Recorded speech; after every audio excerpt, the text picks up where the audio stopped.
Morning, everybody. Welcome to our monthly coffee chat. Thank you for starting your day with us. My name is Rachel Zamsky, and I'm the marketing specialist here at Aqueduct Technologies. I'm also here with Katie Levan, our marketing director. I just want to note that today's call is being recorded. We want to keep this interactive, so at any point you'd like to ask a question, please type it in the chat or Q&A box, and we'll get those over to Rick and Shane. Okay, so without further ado, Rick, the floor is yours if you'd like to introduce yourself and our special guest. Awesome. Thank you, Rachel. Hey, good morning, everyone. Thanks again for joining our Coffee Chat series. Coffee Chat's a monthly series that we have where we talk about different IT initiatives that you guys are up against and things we're seeing in the market. It's not salesy, it's more of what we're seeing, and we want to share those ideas and things with you. You'll see it kind of changed it out to the iced coffee since we're in the summer months now. So grab your coffee, sit back, and we'll be talking for the next 45 minutes or so. So on this month's episode here, I am pleased to introduce Shane O'Brien, who is our Chief Technology Officer here at Aqueduct. Good morning, Shane.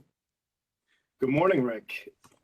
Good morning, everyone. It's nice to be invited to the Coffee Chat series. I've been watching from afar, so it's a real pleasure to be a guest here today. Thank you for having me. Yeah, Shane, one of the things that I felt it was important to have you on is giving your overall career where you started in the data center where business continuity and disaster recovery were paramount in the way that you talked about designs and the way that folks put it together. So I was like, as I was going through, I was like, well, who would be the best subject matter expert for this? And, your name popped up from there. So I'm looking forward to really taking a deep dive into these things and really understand the differences between business continuity and disaster recovery and understand why both are really critical to an organization's resilience. I'm excited. I think it'll be a great conversation. Yeah, and talk about the conversation. We're going to talk about business alignments. We'll talk about defining business continuity and disaster recovery because there's some fundamental differences between the two. And then more importantly, how a business continuity and a DR plan kind of work together to give you that whole cohesive solution. And then as you put it together, what are some of the things that you're going to look for to better understand how your plan can be successful? So let's jump right in. When we talk about business alignments, there's kind of two ways you can look at IT. You can look at it as a cost center or as a revenue generator. Now, Shane, you and I had a few conversations on this and some trends that we're seeing in the market. And you shared a great conversation with me. Can you talk a little bit about that and what you're seeing in your world? Yeah, certainly, Rick. I think we're at a very interesting time in IT where, more and more we're seeing customers with an ability to leverage technology and really harness their data to provide more value back into the business, right? And really be a revenue generator for organizations. Now, this is nothing new. We've seen this in financial services industries where we've had to build ecosystems to support trading environments with sub-millisecond latency, right? And so the need to have solutions with business continuity in IT is not a new concept, but I think the more we're using it, it has really evolved and changed. And, where I really recommend to a lot of customers is as IT leaders and IT executives to engage with the business, right? And really understand the business goals and objectives and the business vision and really seeing where technology can play a fit in that. And if we can really build solutions and ecosystems to harness that technology and the data, we can be a real value to our organizations. And we see this now with customers that we work with today, right? Whether it's in the health system space where, folks are viewing how patients are treated in wearable technologies, right? We're all wearing some bit of technology today on our wrists, on our fingers. So all of that data can be tracked in really meaningful ways. We're seeing this in municipalities with smart cities, right? In ways that we can really build better communities for our people and all sorts of different ways for safety. Our manufacturing customers, right? You think about what happens if a manufacturing customer to lose one of their key batch jobs within the environment. That's a really, really negative event. And so building business continuity solutions is paramount in these areas. And I think more and more we're seeing the need for it. And it really starts with that business conversation with our IT leaders to say, where do we need to apply business continuity? Where is it not acceptable to have any risk whatsoever in that bit of our business? And we can then start those planning processes to engage and look at, technologies that are needed to support it. And I think, one thing I'm proud of working here and is what lane you're in, whether you're a cost center or a revenue generator, we've designed things to kind of help both. So when you talk about cost center, right? So those as a service models and how we diligently went through and made sure that all of those folks are taken care of. And then the revenue generated thing, where are you headed to that? Are we doing multi-cloud? Are we doing some DR, or are we doing VWAN? So it really, for us, it's all about that business conversation and then kind of moving it forward. We're making sure that we have both areas covered. So thanks for sharing on that. Let's take a little deeper dive into business continuity. And a lot of folks interchange it a lot, and it's okay for that. But I think it's important to understand the differences, right? And so business continuity for us is really discontinuing the continuity of the business itself. And really disaster recovery is really talking about the technology, and when you put them together, then you have a successful sustainability program. In your world, you talk about that when you're talking to customers about business continuity, disaster recovery, what are the important things that you look for when we're having those conversations? Sure. So I always say it starts with planning, right? And having that conversation up front, identifying really where we need to apply these types of conversations against the business. And then when we understand where it makes sense, what solutions, applications, data, how we, what we need to really protect, we can then start that planning process. And thankfully, we work with a lot of great partners, right? If folks have the real estate today, and we can look at building those technical ecosystems to support what's needed, we can certainly do that. Cloud is another great way that we're seeing come into play when we're talking about business continuity and disaster recovery. Certainly that's a great talking point for customers, whether it's public cloud, hybrid cloud, building additional private clouds there for themselves. And then, ultimately how we would enact the policies and process to go through with that.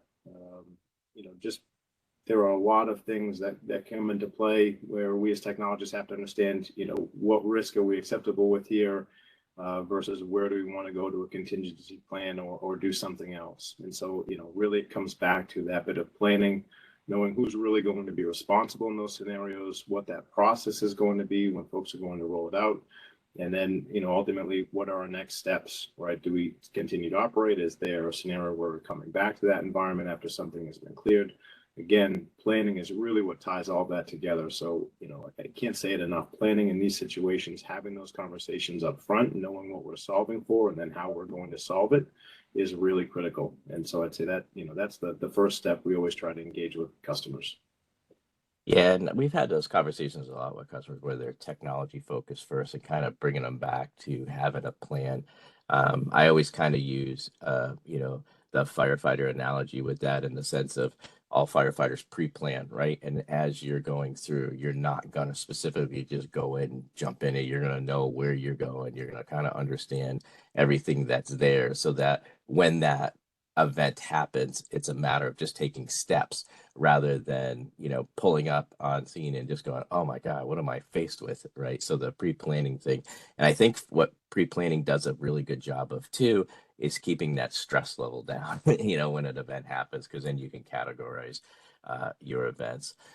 I want to jump onto this next piece here. And one of the things that we just do on that point too, Rick, I'm sorry, but the unfortunate thing for all of us in IT is that we don't have that magic wand, right? And so, we can't just wave the wand and make some of these, in some cases, very expensive solutions come together. And so, I think having that plan and also being able to communicate that with the business is very important so that we can stress the importance of why we need to protect those ecosystems or solutions one way or the other when we're engaging, right? Because again, there is always a cost to these. So I think understanding the timeline that we want to implement these solutions, how they'll be effective is really critical too. Well, you bring up a good point too, and that is one of the things that I really like doing as a practitioner is when a customer comes to me and says, "Hey, I need to get this up to the business, but I'm having a tough time, showing them the importance of a business continuity plan." And then we write an executive summary about, their infrastructure, what they have, and then help parse it down into easy to read languages for boards or CEOs from that. So that, back to your point in the sense of having the business fully understand what you're trying to do is very important. So when we talk about business continuity and DR, we always talk about them having to work together. And this slide we kind of use in our security workshop, and I thought it would be great to have it today to kind of lay out, the areas that are important. And then you'll see as we paint this out that business continuity really only talks about planning and getting everything, for the organization. And then disaster recovery talks about the impact of the IT systems and the infrastructure and the application sphere. And then I always kind of talk about is the best way to look at it is, business continuity is really ensuring that uninterrupted services and then for the users, right? So it's all about the users and the users as they continue business. And then that's disaster recovery, really technology oriented and focus on the IT infrastructure, and kind of putting them all together, to kind of make them work, in harmony here. One of the things that I do see a lot of times that folks kind of struggle with is business continuity plan being long term, right, and really understanding the dynamics of it. Can you talk about a little bit about the importance of making that dynamic and the change on it? I see folks like, oh, I have this DR plan that's been like 5 years and I haven't really updated it, and and those kinds of things. And then 5 years in IT is a long time. It certainly is. It certainly is. And we talk about this internally a lot, right? Having that rigor and discipline at certain points within the year to go through our plans and processes and policies to just make sure that we're solid. And I think that's a healthy habit for every business to be in, whether it's, on the incident response side and understanding how roles and responsibilities may have changed, policies may have changed, how we have to handle incidents. And I certainly think business continuity and disaster recovery are the same. Our businesses continue to grow and scale every day. We may hit into things that change. Data applications may become valuable that weren't as valuable. We may create some type of intellectual property or create some channel or relationship where we're now collaborating, communicating. So it's really great to have, those procedures and I just say the rigor and discipline around it, right? It's really just having the commitment to ensure you're going to come back to your plan. You're going to review your plan, review it with all the stakeholders that are responsible, everyone that's going to buy in. It's always great. I found, depending on the size of the organization, sometimes build tiger teams, right? Folks that can interact through multiple parts of the organization, right? We even do that here, right? You sit on that with me. So that's another key piece of it, right? Don't make this just an IT piece. Bring other folks from the business involved. Bring folks, from finance, from the executive team that are involved that can be sponsors. It's really critical that everyone buys and understands how these plans really affect everyone across the business when we're going to initiate something versus not. And then, you're able to have the risk conversation from there. There's a lot of great things that come out of that. Yeah, and I think it's important. Like, we've had coffee chats on ransomware. We've had chats on risk resilience. I think the goal of this one was to really just even go even higher and just say, having the business continuity plan, having a DR plan, marry them together. Then you can add scenarios based on how you want to do it. And then those particular scenarios, then tabletop based on those particular scenarios. And that's where you could cover, you've lost your data center due to flood or electrical issue, or you've got a cloud outage, or you've had a ransomware event. Each one of those has specific reactions to them. And, by having this plan in place, you put yourself in a good spot to, as these events happen, to methodically go down and understand them and rectify them as quick as possible. Yeah, it's a great point. I mean, there's more and more needs to have to enact the button, right, if you will, whether it's from a lot of the natural disasters that we're seeing, just outages, power failures, bad guys and threats that are now coming in, which is more and more unfortunate every single day. So, it's key to have the plan and understand those pieces, because you never know what can see, right? I mean, we've seen now just in our area that the floods and, unfortunately it's been hard for a lot of folks, right? Or fires. You never know when something's going to strike. So let's talk about that in a sense of, we had a customer that had that, business continuity plan, everything was in place, ransomware heavy, all the particular things in place. And then their incident was a fire, and a fire that impinged on the data center. So by having that plan, they were able to pivot quickly, and, kind of reestablish everything. But even in talking with them and their tabletops, it was all about ransomware or insider threat, and then not so much about, Right. those kinds of things. Because I think in IT, sometimes we got suppression systems, we got all of this, we won't have any issues, at all with, this thing going on, right? And, you bring up a really great point, Rick, and, that's unfortunate things are out there, and we see the bad actors, and that's an unfortunate thing that a lot of us now as IT professionals have to live with every single day. You have a saying, right? The bad guys just have to get it right once. We have to get it right every single day. So that's constantly in our minds all the time. And you have, all of these other components that are out there, natural disasters, things that could strike, fires. So you never know when something can happen. And so having the rigor and discipline around the planning, having the comfortability, we've even brought on a new partner recently where we can do simulated attacks for folks, right? Just to get, having those at bats or the practice, in those scenarios. In these situations, it's more planning, right? And when you have a disaster or something that happens that you weren't expecting, you really have to have the confidence to fall back to the planning, right? And have that security. And so, I know you're a big proponent of it, but the tabletop exercises are really great, where you can go through these scenarios and understand, when would we hit the button? What would we do here? What level of risk is acceptable? How long would we have to be operating over here, right? All of these contingencies that you have to go through when you're building out these environments, so that when worst case scenario does happen, it's not worst case scenario for your customers, for your in that case, it was patients, right? I mean, that's the worst of the worst, making sure that, folks in critical care that can remain there and have that plan to, for the organization to fall over, the health system to fall over. Again, planning is such a major part of that. And, in that specific incident, there were no issues, which, was phenomenal for all parties involved, right? That was a great outcome. But again, I think it comes back to that planning, that rigor and discipline around it. So when situations do arise, you have the confidence to overcome and proceed forward.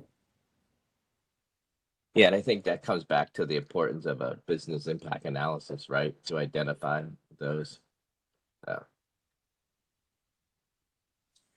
Certainly. Yeah, going through that, and we walk customers through, I think, all the time. And this is one thing that I felt we were seeing for a long time in IT, or especially security, as we're building some of these plans. We're implementing technology, and is it really having the right effect in our business? So I think, ultimately coming back, having the policy strategies, all that in place, but really getting into the validation and testing, understanding that these things can be accomplished. We can show those reports to executives, to the boards, whenever we build these types of solutions for customers. I think that's critical, right? Having the confidence in the plan, and then also in the technologies underneath, where you can have testing and validation, another key point. Yeah, and I think when we look at this pyramid, and everybody on here, we'll be sharing this slide deck with you so you can kind of look at it, and there's kind of notes attached to this. But when you even start at the top in the business continuity, the plannings and the policies and the strategies are kind of the important part of it. And then as you work your way down, you have your risk management, your business continuity plans, validation and testing. We talked about tabletop.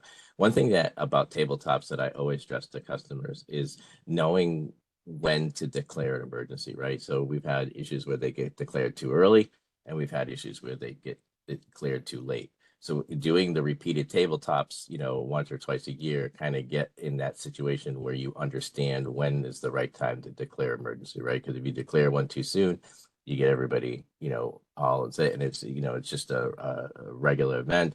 And if you do it too late, you probably lost forensics that could really go in and help you understand what happened from here. And then another important thing in this is really the IT recovery process, right? So a lot of times when we talk about DR, we talk about recovery time objective, recovery point, but we never talk about how long it takes, to bring it back. And when we have these particular failures, right? We may say we want our RPO to be 4 hours. Well, that's fantastic. So when we go to restore, is it 4 hours? We find a lot of times that we've come across things where, maybe an Active Directory or some kind of identity source is not playing nice, it's not doing all of those. So it's really important to test those plans and make sure that you can do it, from that aspect. And I think, to on the bottom part of the pyramid, right? This is, I think, a conversation we have a lot, where technically there are a lot of ways that we can solve disaster recovery or business continuity, right? And it can be as easy, from backup solutions that we have to replication solutions with storage, or getting into virtual environments or getting into cloud replication. We can even build very complex networks, where we can stretch and make it so when we have failures at one site, IPs all stay with the system that's failing over or failing to the cloud. That is a very important part of the conversation for technologists to have with the business, to really understand the risk associated with it and what level of downtime is acceptable. Because to your point, when we're really getting into key applications or key solutions that can be driving revenue or key to the business or key to support, patients, whatever it may be, this is where we have to really work to help customers, because the difference in cost can be great. And, we look and have a lot of partners that I think from a real estate perspective where, we can have workloads or separate data centers for customers. Those are great partners, but helping to understand this and the criticality of those systems and applications so that we can convey to the business the importance or the need for this level of technology or this level of support, because it equates to, 5 nines, 6 nines of availability, right? When we're talking into downtime to the business or what level of risk is acceptable. When you have to really get into the financials now for a technical solution to support that, it's really key that we have that alignment with the business and we're in lockstep on the importance of those technical solutions or ecosystems and why the business is requiring that level of whatever it may be, right? So in those pieces, in looking at the actual components of the disaster recovery planning, the technologies, I think there's a lot there that you can unpack. And, going back to those earlier statements of having those conversations with the business and being aligned with the business, understanding where we need to apply that level of technology is key. Yeah, you bring up a good point. In the set, I remember, a little while ago, we were doing a exercise with a customer as far as what does downtime cost them. And when we were going through that and we started, going through the critical applications, the two, where the workforce is and exactly what they do, the number went up really fast. And the leaders were I don't want to say stunned, but they kind of knew that their business was important. They just didn't really put a dollar figure to it. And then all of a sudden, the IT leader that was trying to get this business continuity plan all of a sudden had budget, right? Because they looked at the downtime to the business was more costly than to spend and to have this. And I thought that was a good exercise for them to understand, exactly what is it costing, right, for them. It's a great conversation. We always encourage our CIOs and CISOs, right, when we're having these conversations, to bring the CFO to the table, right? Depending on the organization, maybe it's the CEO. Have these conversations. I'm not saying they have to be present for every conversation, but be aware to what level of risk there is if we lose these technical systems, right? We can be really great at the top half, but if those plannings and systems aren't there to support it, then we're in trouble. And so, that's where it's really critical to bring them into those conversations, have them understand, to your point, right? When you really are down, what does down mean? What does that look like for the organization? What's all affected? And then what cost is associated to that? And, how much does that keep rolling up the longer that we're down? What does it take to come back up, right? And so having an awareness to that, I think is really critical as IT leaders and executives, that we can, again, align to the business and, have those conversations and show them how we're going to de-risk the business. And, what I like to say is bring boring predictability to IT, right? That's great for all of us. And so that's really the key. But, having good partnerships and alignment across the executive suite when we're having these conversations is really key. I think what's key in that too is one of the things that I know I strive and we do as a business is ensuring that IT is not the blame center. We see that a lot, and there's like, oh, why is this slow, or why is this not working? And then really just helping the C-suite understand, what our practitioners are going through and what they need to be successful, I think is very important. And, yeah, I'll go out on a limb and say, I don't think a lot of companies are doing that. I think they're just, here's your technology and, make it work kind of thing. And, we've taken more of that holistic approach. I kind of want to just wrap up here on, the benefits of implementing a BCDR, and you kind of touched on it in our thing is, and that's really minimizing that financial losses during a disruption, right? And that's really just categorizing the disruption and what is it doing to the organization and how do I need to get by it. I've seen, categorization of, somebody just deleting a file, right? That has to be considered an event. You can restore it. Somebody deleting a folder or a critical database, now that's a bigger event. And then you can kind of rise up to, your categories to where, you've had a catastrophic event, right? And that catastrophic event could be ransomware or, something, Mother Nature or something there. And then that's really where, you can kind of, that's where your BCDR plan will shine.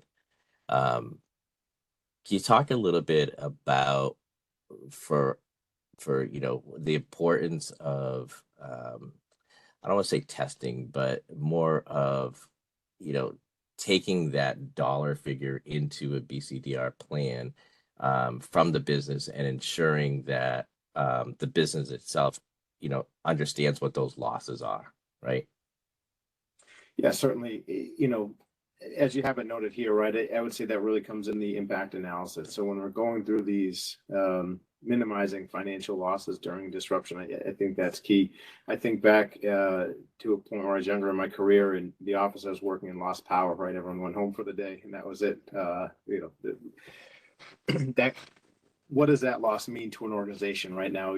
The younger me was great. We had a day off, so it was in the middle of summer, so no problem on my side. But from an organization, right, there was that fleets of individuals now that are not being productive for the day, and how long is that going to go off, and where could we have routed operations to? So understanding the impact analysis to the point. There were so many pieces out there today. In past, it was really just the natural disasters, right? We had to have a data center on this coast and a data center on that coast to make sure we were good. Now, unfortunately, there are a lot more threats that we're dealing with. You never know why you might have to hit the button. And so I think just coming into the understanding piece of it, right? Having those conversations up front, planning is the most important piece. Whenever we have conversation with customers, I always ask why, right? Why are we looking to go do this complex thing, or what are we looking to solve through doing this, and understand, what it is that we want to accomplish. And then also, are we protecting pieces of it? What is the impact if it doesn't work? What is the impact if we're not gaining this back to the business? So having that, and then, you have a couple of other things on here. As executives now, right, we have to all comply with regulatory requirements. We're seeing where executives are held responsible. So I would say if we're not, as stewards of our organizations, going through those plannings and procedures, having the right testing, being able to document that thoroughly, and with rigor and discipline, I would say, there are real penalties now that you can face for that. So, I think having that rigor and discipline around reviewing policies, procedures, going through testing, ensuring those solutions work, you can document it with confidence. That's the biggest thing is having confidence in all of this, right? So when something does happen, you have the confidence, you've been through it before, we've planned for this, right? We've gone through role play scenarios, we know who's going to do what, and we can move with confidence and execute whatever it may be. Because if you don't, if you fail, then, unfortunately now it's a real bad brand reputation, right? Folks probably aren't going to work with you, or they're not going to want to store their data with you, or there could be challenges, or, if your employees can't go to work or do what they need to do, they're not going to be very happy. The business isn't going to be happy, depending on, shareholder, whatever it may be. So we talk about it. I think just going back, document, have a plan, follow the plan, have rigor and discipline to stick to the plan. It's never great to go through all of these things all the time, but from a business perspective, it's warranted. And, having that confidence will really, I think, just set organizations off in the right way. And I think, you talked about that. The importance of that is to maintain that customer trust and satisfaction. That's the key. But when I also say that, I always talk about the users as well on the organization, because if they trust that their organization is secure and knows what they're doing, they're much more engaged, especially during an event. The thing I wanted to is kind of touched on real quick is, one of the things that we're trying to do here today is really enhance the overall organizational resilience. And you kind of talked about it in a sense of, there are regulations that we have to abide by. There may be some issues coming, but to me, I think an important thing is preserve that brand reputation. And one of the things that you've heard me do it at a security workshop when we go through, and I always say to a customer when we're looking at budget, how much did you put away for brand reparations, right? For, if something does happen, you're going to need to, spend money on that. And I think that gets overlooked sometimes, as far as that an event does happen, an event does rise to the issue of it being public. There are, reparations that you have to do to get yourself back on track. Yeah, and that's the thing. I just come back to, you don't know what it is that could strike, right? And so, understanding the impact of the business, having technologies and planning in place to get back, right? Or to, maybe we build solutions where we're not even failing over in the first place, that they're just there depending on what we're supporting from an ecosystem, or maybe there is, a fail over, fail back type of scenario. But, we hear stories about customers where still having challenges after significant events, right? Not being able to get back online. And, I think that's one real important thing that we stress with all of our customers that we're supporting and managing through our own services today is we will engage within 15 minutes. We will, have the response team there. We will be getting systems back online as soon as possible. And I think, whether customers are doing it themselves, whether, the customers that we partner with from a services perspective, communication during these events is critical, right? Having the plan is great, but then having that ability to communicate through the plan, through the team, once systems are back online, communicating up to the executive team, communicating to users if there is any user impact at all. Communication is paramount, right? And making sure that people are up to date constantly. I always say more updates are better, right? If you feel like people are searching for updates, and that's, probably not sending enough. So I think having those updates when we're going through situations, we see it with customers all the time. That's a terrifying moment for a lot of people, right? And especially customers that we support that are going through that, just having that reassurance, having that understanding of, here's what we've identified, here's what we're working through, or here's what we've done to fail systems over, users are no longer impacted. I think just knowing when those situations come up, the communication from the plan to the right individuals, giving that peace of mind that, we have this in place, we've now moved through this. In organizations that go through it, internally, same way. Having that communication is key in these situations, because it can be a stressful time, right? Even with the best plan. So communicate when you're going through these, or when you have to press the button, and have reliance on the systems and the people. Yeah, it's a good point. With all the testing and rigor that we do with our frontline, network operations center, when an event does happen for a customer, and we've seen it where customers are like, your voice was so calming, we knew we were in good hands, and communication. I mean, we have a war room, right? For when customers do have catastrophic events, that everybody's on the same page. Everybody, you got one person leading. And again, I'll go back to the firefighter analogy, the incident commander. You have one person leading, and you kind of map everything out. And it really, that systematic approach really takes a lot of stress out of the issue that you're particularly having.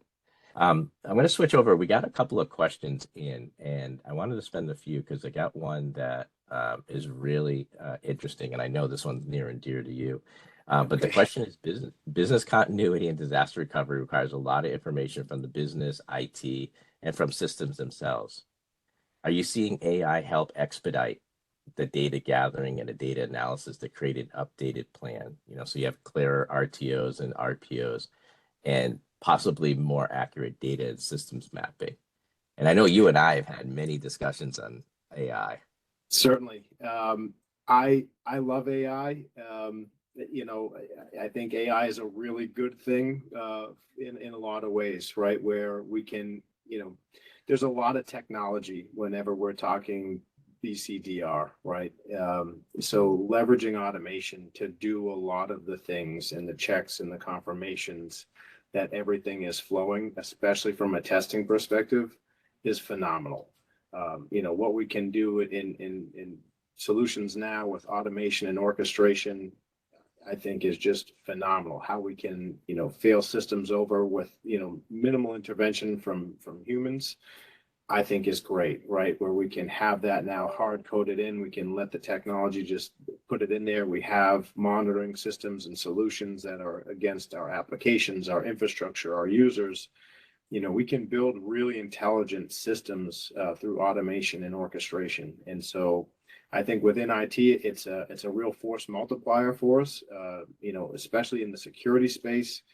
I love what AI has done. I think it's, helping the good guys, if you will, right? Where now we can build these ecosystems with our SIM and our SOAR and have all of these third-party feeds into it and have really great AI to analyze all of those things, tie physical security into it, incorporate it into our BCDR. There's so many great uses for AI. So we use it a lot internally here at Aqueduct, big fan, and we advocate it with our customers where it makes sense. But I think, it makes a lot of sense in these places for sure. Yeah, and I am too an advocate, the different tools that I've used. And I always say that the bad guys are going to use it, any technology anyways. It's incumbent upon us to get ahead of that, stay in front of it. And then, but, utilizing the tools. One of the things that always makes me conscientious as a security practitioner is those unknowns, right? And if we can use AI to find those unknowns or predict those, for me, IoT is probably the biggest pain point that I have in any of my manufacturing clients or any, pharmaceutical. It's the amount of IoT that's on the network and identifying those IoT devices, because they don't do a very good job of telling us who they are, so having a tool that can predict, hey, that's a microscope, or hey, that's a lathe machine, or having that. I think it's important to understand that, because then you can build the predictability into your plan based on, I may not know the specifics of this machine, but I do know that these machines are on the network talking and doing and all of this. And you and I have had these conversations. Well, full stack observability is really important, right? That 360-degree lens from top to bottom will really kind of resonate. That was a really good question from here. The other one I have here is, I think we touched on it a little bit, but in the event of a disruption, what steps should an organization take to activate their business continuity plan to ensure a smooth recovery process? I don't know if the audience will like me for this answer, but I'm going to say it probably depends, right? For any of those, and it depends on the organization and your plan and what the scenario is. I wouldn't want to give an answer. I guess that would probably set anyone off on the wrong course. But it depends on the criticality of your system, what's affected, and then going back to the plan. I can't say that enough, right? There shouldn't be any unsure individuals responsible in the plan and not know what to do, right? It's documented, it's built there. And so it should be very clear cut, on how you're going to operate moving forward. So, in terms of any situation that comes up, whatever the scenario may be, I always say, if you don't know, you should have a plan, and no bad time to start one. So, maybe once we solve for the disaster, but let's start to get that documented. But, in any scenario, before you're going to fail over any systems, you hit the button, whatever it may be, always, consult the team, communication, refer to the plan, make the decision as a organization, move forward. Yeah, that's what popped in my head too. Communication. really understanding the event, and then having that business continuity plan is really, I can't stress enough how much it takes this pressure off of you.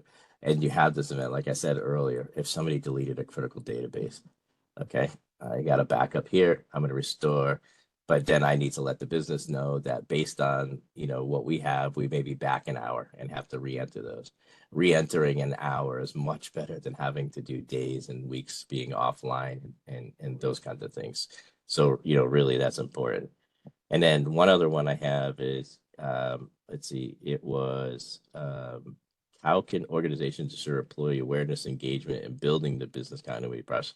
I think we kind of talked about that through the whole thing here, and that is communication, getting the people involved. I've been seeing it a lot more where they bring the CFO in, where they bring, people that are in charge of, different business units in on the organization. We recently just did a tabletop with a pharmaceutical company, and they had everybody there. They had facilities were there. They had, different people that were in charge of the labs, and they had everybody there, which was really important on that.